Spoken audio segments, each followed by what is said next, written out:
How to manage all the live broadcast notifications on Twitter.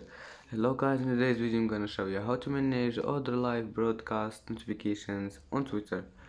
First go to Twitter and then just go here and now go down and you will find the settings here.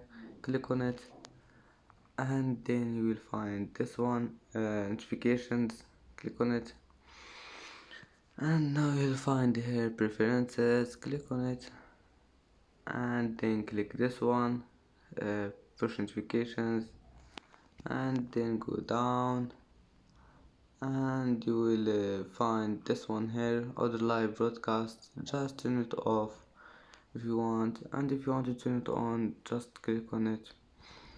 And that's it for today's video. If you like this video, don't forget like and subscribe, and see you in the next video.